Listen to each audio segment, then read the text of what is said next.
அரசியல நம்ம தலையிடணும், இல்ல அரசியல் நம்ம வாழ்க்கையில தலையிடணும். வெல்கம் டு அன்காஸ் தமிழ். நான் உங்கள் எம்எஸ்பி.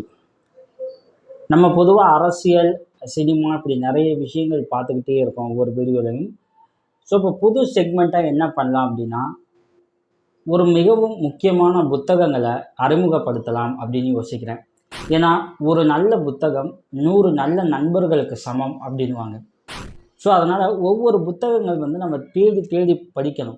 நிறைய பேர் புத்தகங்களை வாங்கி வைப்பாங்க, ஆனால் படிக்க மாட்டாங்க. அதை நம்ம தப்புன்னு சொல்லக்கூடாது. அப்படி வாங்கி வைக்கும்போது 100ல் ஒரு 4-5 புத்தகமாவது நம்ம படிக்க ஆரம்பிப்போம். ஸோ புத்தகங்கள் வாங்குறதும் அதை படிக்கிறதும் மிகவும் ஆரோக்கியமான விஷயம். நான் படித்த புத்தகங்களில் என்னை ரொம்ப உழுக்கின, ரொம்ப இம்பார்ட்டண்டான புத்தகங்களை உங்களுக்கு அறிமுகப்படுத்தணும் அப்படின்னு நினைக்கிறேன். அதன் மூலியமாக உங்களில் சிலர் அந்த புத்தகங்களை படிக்கலாம். அப்படி அந்த புத்தகங்கள் படிக்கும்போது அதோட இம்பேக்ட் இந்த சொசைட்டியில் பெருசாக இருக்கும்னு நம்புகிறேன். நான் நிறைய புத்தகங்கள் படிச்சிருக்கேன். அரசியல், நாவல், சினிமா அப்படின்னு பல புத்தகங்கள் படிச்சிருக்கேன். அதில் எல்லாத்துலேயுமே என்னை ரொம்ப அதிகமாக உழுக்கின ஒரு புத்தகம் இருக்குது. அந்த புத்தகத்தை நீங்கள் எல்லாரும் கண்டிப்பாக படித்தே ஆகணும் அப்படிங்கிறத இந்த வீடியோ மூலமாக நான் ஒரு வலியுறுத்தல் வைக்கிறேன். அது என்ன புத்தகம் அப்படின்னா, unseen the truth about India's manual scavenger. Bhasha Singh அப்படிங்கிற பத்திரிக்கையாளர் எழுதின புத்தகம். ஸோ இந்த புத்தகத்தை விஜயசாய் அப்படிங்கிறவர் தமிழாக்கம் பண்ணியிருக்கார். தவிர்க்கப்பட்டவர்கள், இந்தியாவின் மலம் அள்ளும் மனிதர்கள் அப்படிங்கிறது இதோட தமிழாக்கம். ஸோ இந்த புத்தகம் கண்டிப்பாக எல்லாரும் ஒரு முறையாவது படிக்கணும். ஸோ பாஷா சிங் எழுதின இந்த புத்தகத்தை விஜயசாய் அப்படிங்கிறவர் தமிழாக்கம் பண்ணியிருக்காரு. இந்த புத்தகம் என்னை ஏன் ரொம்ப உழுக்குச்சு அப்படின்னா, இந்தியாவில் மலம் அள்ளுற மனிதர்கள் அப்படின்னு இருக்காங்க. மலம் அள்ளும் மனிதர்கள் பற்றி நான் நிறைய பேர்கிட்ட பேசும்போது அவங்க பொதுவாக வைக்கிறது, அவங்கள யார் இந்த வேலை செய்ய சொன்னால், அவங்க வேற ஒரு நல்ல வேலையை தேடிட்டு போக வேண்டியது தானே, இதை ஏன் செய்கிறாங்க அப்படிங்கிற ஒரு கருத்து வைக்கிறாங்க. இப்படியான ஒரு கருத்தை நானுமே ஆரம்பத்தில் நம்பியிருந்தேன். இந்த புத்தகம் படிக்கும்போது ஏன் அவங்க இந்த வேலையை விட்டு வெளியில் வர முடியலை, அப்பா, அம்மா, அந்த பையன், அந்த பையனோட மனைவியோட குழந்தைகள், இப்படி ஒரு குடும்பமே இந்த வேலையில் ஏன் இருக்காங்க அப்படிங்கிற கேள்வியெல்லாம் எனக்குமே எழுந்தாலும் அதற்கான பதில் இந்த புத்தகத்தில் இருக்குது. அப்படி என்ன அந்த வேலை மிக முக்கியமான வேலையா, இப்படி பல கேள்விகள் இருக்கலாம். ஸோ இந்த பாஷா சிங் என்ன பண்ணியிருக்காங்க அப்படின்னா, காஷ்மீர்லேருந்து இங்கே தமிழ்நாடு வரைக்கும் ஒவ்வொரு மாநிலத்துலேயும் போய் இந்த மலம் அள்ளுற மக்களை நேரடியாக சந்தித்து அவங்களோட கருத்துக்களை பதிவு பண்ணியிருக்காங்க. நம்ம நிறைய புத்தகங்கள் படிக்கலாம். பொதுவாக என்ன பண்ணுவாங்க, ஒவ்வொரு புத்தகங்கள்னால் பல புத்தகங்கள் எடுத்து அதுலேருந்து ரெஃபரன்ஸ் பாயிண்ட் எடுத்து ஒரு புத்தகத்தை உருவாக்குவாங்க. ஆனால் இந்த புத்தகம் அப்படியான புத்தகம் கிடையாது. இது நேரடியாக களத்துக்கு போய் அந்த பாதிக்கப்பட்ட மக்கள்கிட்ட பேசி அவங்களோட கருத்துக்களை பதிவு செஞ்சுருக்காங்க இந்த புத்தகத்தில். ஸோ இது ஒரு நேரடியான கருத்துக்கள் அடங்கிய இந்த புத்தகம் அப்படிங்கிறதால இது மிகவும் முக்கியமானது.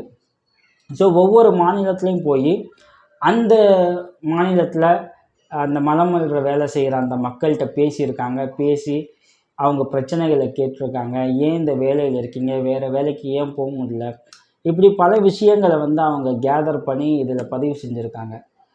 இந்த புத்தகம் படிக்கும்போது எனக்கு உண்மையிலேயே ரொம்ப ஷாக்கிங்கான ஒரு விஷயம் என்ன அப்படின்னா, நான் பல இடங்களில் என்னையும் மீறி கண் கலங்கியிருக்கு. இப்போ நம்ம சாப்பாடு செய்கிறோம், சாம்பார் செய்கிறோம், மஞ்சத்தூள், பருப்பு எல்லாம் போட்டு நம்ம சாம்பார் செய்கிறோம் பார்த்தீங்களா. பட் இவங்களோட சாப்பாட்டில் மஞ்சள் கலரில் இருக்க பருப்பு, மஞ்சத்தூள் எதுவுமே பயன்படுத்த மாட்டாங்களாம். அந்த மஞ்சள் கலரில் அந்த சாம்பார் வந்துச்சு அப்படின்னா இவங்களால் அந்த மலத்தோடு தான் ரிலேட் பண்ண முடியுமே தவிர அப்போ சாப்பிடவே முடியாது. அப்படிங்கிறதுக்காக அந்த மஞ்சள் கலர் பருப்பு, மஞ்சத்தூள்னு எதெல்லாம் மஞ்சளில் இருக்கோ அதை எல்லாமே சாப்பாட்டில் சேர்க்க மாட்டோம், அவாய்ட் பண்ணிடுவோம் அப்படின்னு சொல்லியிருக்காங்க. அந்த இடம் படிக்கும்போது உண்மையிலேயே ஏன்னா ஒவ்வொருத்தருமே சாப்பாட்டுக்காக தான் வேலை செய்கிறோம். வேலை செய்கிறது எல்லாமே சாப்பாட்டுக்காக தான். அதுக்கப்புறம் தான் எய்மு, முன்னேற்றம் எல்லாமே செகண்டரி தான். எல்லாரோட வேலையும் என்ன, சாப்பாட்டுக்கு. அடுத்த சாப்பாட்டுக்கு தான் ஒர்க் பண்ணுறோம். அதை விரும்பின மாதிரி சாப்பிட முடியலை அப்படின்னா இது என்னடா வாழ்க்கை அப்படின்னு நமக்கு தோணும்ல. அப்படியான ஒரு வாழ்க்கையை தான் அவங்க வாழ்ந்துக்கிட்டு இருக்காங்க. அந்த இடம் உண்மையிலேயே ரொம்ப கவலையாக இருந்துச்சு. அது மட்டும் இல்லாமல் ஒவ்வொரு மாநிலத்திலையும் ஒரு குறிப்பிட்ட 2-3 ஜாதி ஆட்கள் மட்டும்தான் இந்த வேலையில் இருக்காங்க. ஸோ இந்த புத்தகத்தோட கடைசி பக்கம் நீங்கள் திருப்புனீங்கன்னா எந்த ஊரில் எந்த ஜாதி ஆட்கள் இந்த வேலையை செய்கிறாங்க அப்படிங்கிறதையும் இந்த புத்தகத்தில் பதிவு பண்ணியிருக்காங்க.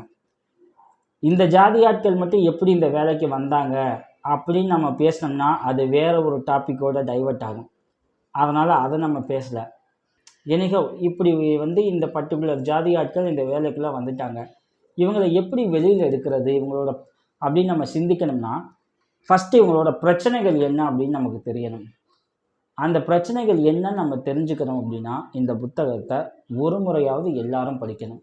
அப்படி படிக்கும் பட்சத்தில் நமக்குள்ளேயே பல கேள்விகள் வரும். அந்த கேள்விகளை சொசைட்டியில் வைப்போம். அப்படி சொசைட்டியில் கேள்விகள் அதிகமாகும்போது ஒரு அரசியல் மாற்றம் நிகழும். அந்த அரசியல் மாற்றம் நிகழ்ந்தால் மட்டும்தான் இவங்க எல்லாத்துக்குமே விடிவு காலம் வரும். ஏன்னா அரசியல் மாற்றம் இல்லாமல் ஒரு தனிநபராகவோ இல்லை ஒரு ட்ரஸ்ட் ஃபார்ம் பண்ணியோ நம்மளால் யாருக்கும் எந்த ஹெல்ப்பும் பண்ண முடியாது, பெரிய மாற்றங்களையும் உருவாக்கிட முடியாது. அது மட்டும் இல்லாமல் இன்னொரு கவலை அளிக்கக்கூடிய விஷயம் என்ன அப்படின்னா ப்ரெக்னென்ட் டைம். அவங்களுக்கு வாழ்வாதாரம் இல்லை, வேலைக்கு போனால் தான் சாப்பாடுன்னு போது நிறைய பேர் என்ன பண்ணுறாங்க, அந்த ப்ரெக்னன்சி டைம்லேயும் இந்த வேலையில் செய்ய ஒரு நிர்பந்தம் வருது. நிர்பந்தம் வரும்போது நாளடைவில் என்ன பண்ணுறாங்க, நோய்வாய்ப்பட்டு கிருமி தொற்று ஏற்பட்டு அந்த குலைகள் பல குறைபாடுகளோட குழந்தை பிறப்பும் இருக்குது. சில குழந்தைகள் கருவிலேயே இறந்து போகிற கண்டிஷனும் இருக்குது. ஸோ இது எல்லாமே இந்த புத்தகத்தில் பதிவு செய்யப்பட்டிருக்கு. அதெல்லாம் பார்க்கும்போது நமக்கு ஒரு மாதிரி உடஞ்ச அழுக தான் தோணும். இப்படியான ஒரு வாழ்க்கைக்குள்ளே அவங்க ஏன் போய் சிக்கினாங்க, அவங்கள எப்படி மீட்டு கொண்டு வர்றது அப்படிங்கிற பல கேள்விகள் நமக்கு எழும். அதுக்கு என்கிட்ட சொல்யூஷன் இருக்கான்னு டெஃபினட்டாக கிடையாது. குறைந்தபட்சம் நம்ம எல்லாருமே சேர்ந்து ஒரு கேள்வி எழுப்பும் பட்சத்தில் அதுக்கான சொல்யூஷன் பிறக்கும் அப்படின்னு நம்புகிறேன். அதற்கு எல்லாருமே இந்த புத்தகத்தை படித்தால் இதில் இருக்க பிரச்சனைகளையும் நம்மளால் ஒரு அண்டர்ஸ்டாண்ட் பண்ண முடியும். ஏன்னா இன்றைக்கி ஃபார் எக்ஸாம்பிள் ரிசர்வேஷன் எடுத்தோம்னா அதுக்கு எதிராக நிறைய பேர் பேசுகிறாங்க. ரிசர்வேஷனில் தான் காலேஜில் சீட்டு வாங்கி படிச்சிருப்பாங்க, அதுக்கப்புறம் ஒரு ஒர்க் போய் ஒரு 4-5 வருஷத்தில் கொஞ்சம் செட்டில் ஆனோடனே ரிசர்வேஷனுக்கு எதிரான பேசக்கூடிய மனநிலை இங்கே நிறைய பேருக்கு இருக்குது. அவங்களுக்கு ரிசர்வேஷன் மூலியமாக தான் படித்தோம் அப்படிங்கிற புரிதல் கூட தெரியலை. அந்தளவுக்கு தான் நம்ம சொசைட்டியும் இருக்குது. அப்படி இருக்கிற நாம் இந்த மக்களோட பிரச்சனைகளை வெளியிலேருந்து பார்த்தாலும் நம்மளால் அண்டர்ஸ்டாண்ட் பண்ணிக்க முடியாது. அதிகபட்சம் ரொம்ப கஷ்டப்படுறாங்க, பாவம் ஏழைகள் வேணால் கடந்து போனோம். அவங்களோட உட்காந்து பேசும்போது தான் அந்த பிரச்சனைகள் தெரியும், அவங்கள சுற்றி இருக்க அரசியல் நமக்கு புரியும். அது எல்லாராலையும் பாசிபிளான கிடையாது. ஸோ பாஷா சிங் அதை பண்ணியிருக்காங்க. அப்படின்போது இந்த புத்தகத்தை நம்ம படிக்கும்போது நாமளே களத்தில் இருந்து கேள்வி கேட்ட அந்த தகவலை திரட்டின ஒரு திருப்தி கிடைக்கும். இன்னொரு முக்கியமான விஷயம் என்ன அப்படின்னா, இப்போ காஷ்மீர்லேருந்து தமிழ்நாடு வரைக்கும் ஒவ்வொரு ஸ்டேட்டில் இருக்க மதம் அல்லது மனிதர்கள் குறித்து பதிவு பண்ணியிருக்காங்கன்னு சொன்னேன். ஃபஸ்ட் நான் ஜம்மு காஷ்மீர் படிக்கிறேன், குஜராத் படிக்கிறேன், ஊபி படிக்கிறேன். படிக்கும்போது நமக்கு ஒரு தாட், என்ன இப்படி இருக்காங்க, இதே வெஸ்ட் பெங்கால் கம்யூனிஸ்ட் ஆட்சி வரட்டும், தமிழ்நாடு திராவிட ஆட்சி, கேரளா கம்யூனிஸ்ட் ஆட்சி, அங்கெல்லாம் நிலைமை இதை விட கொஞ்சம் பெட்டராக தான் இருக்கும் அப்படிங்கிற ஒரு முன்முடிவோட ஒரு பெருமிதத்தோட அந்த ஸ்டேட்டுக்கான செக்மெண்ட்டுக்குள்ளே போகிறேன். மேற்கு வங்கத்தில் என்ன நடந்துச்சு, தமிழ்நாட்டில் என்ன, கேரளாவில் என்ன, இதெல்லாம் கம்யூனிஸ்டும் திராவிட கட்சிகளும் ஆடுற ஒரு ஸ்டேட்டு, கொஞ்சம் பெட்டராக இருக்கும் அப்படிங்கிற ஒரு எண்ணத்தோடு போனால் அந்த உண்மைத்தன்மை நம்மளுக்கு பலார்னு அறவிட்ட மாதிரி இருந்துச்சு. அப்படியே நம்ம நினச்சதுக்கு மாறா திராவிடமாவது கம்யூனிசமாவது ஸ்டில் மலம் மனித மனிதர்கள் கஷ்டப்பட்டுக்கிட்டே தான் இருக்காங்க. எந்த அரசியல் சித்தாந்தமும் எந்த அரசியல் கட்சிகளும் அவங்களுக்கு ஃபேவராக எந்தவித நடவடிக்கையும் எடுக்கலை அப்படிங்கிற யதார்த்தம் கொஞ்சம் அதிகமாகவே சுட்டுச்சு. அந்த உண்மை மனித மதத்தை மனிதனே அழுறது சட்டப்படி தவறு அப்படின்ட்டு சொன்னாலும் அந்த சட்ட சிக்கல்கள், சட்டத்தில் இருக்க ஓட்டைகள், அதன் மூலியமாக நிறைய மாநில அரசுகள் தப்பிச்சுக்கிட்டே இருந்திருக்கு. இந்த புத்தகத்தை இது வரைக்கும் இந்த புத்தகத்தை ஒரு 2 டைம்ஸ் படிச்சிருப்பேன். ஒரு 7 to 8 years பிஃபோர் படிச்சிருப்பேன். அந்த காலகட்டத்துக்கும் இப்போக்கும் ஏதாச்சும் முன்னேற்றம் அடைஞ்சிருக்கான்னு திரும்பி பார்த்தோம்னா எனக்கு தெரிஞ்சு எந்த முன்னேற்றமும் இல்லை. ஸ்டில் அரசாங்கங்கள் இந்த மலம் அல்லது மனிதர்கள் மேலே அவ்வளவு பெருசாக அக்கறை காட்டலை அப்படிங்கிற யதார்த்தமான உண்மை வெளிப்படுது. இவங்க வாழ்வாதாரத்தை முன்னேற்றணும், இந்த தொழிலிருந்து இவங்களை வெளியில் கொண்டு வரணும் அப்படின்னா ஒரு அரசியல் மாற்றம் வரணும். அரசியல் மாற்றம் எப்போ வரும் அப்படின்னா, நம்ம எல்லாரும் ஒன்றா சேர்ந்து கேள்வி எழுப்பும்போது வரும். நம்ம எல்லாம் சேர்ந்து எப்போ ஒன்றா கேள்வி எழுப்புவோம் அப்படின்னா, நமக்கு இந்த பிரச்சனையோட புரிதல் தெளிவாக இருக்கணும், இதோட அரசியல் தெரியணும். அப்படி தெரிஞ்சால் தான் நம்ம கேள்வி எழுப்புவோம். அப்படி இவங்களோட பிரச்சனைகள் நமக்கு தெரியணும் அப்படின்னா, இந்த புத்தகத்தை எல்லாரும் கண்டிப்பாக ஒரு முறையாவது படிக்கணும். ஏதாச்சும் ஒரு இடமாவது உங்களை சிந்திக்க வச்சிடும், உங்களை கண்கலங்க வைக்கும் அப்படின்னு நான் நம்புகிறேன். மீண்டும் வேறொரு வீடியோவில் மிகவும் முக்கியமான புத்தகம் குறித்து பேசுவோம். நன்றி, வணக்கம்.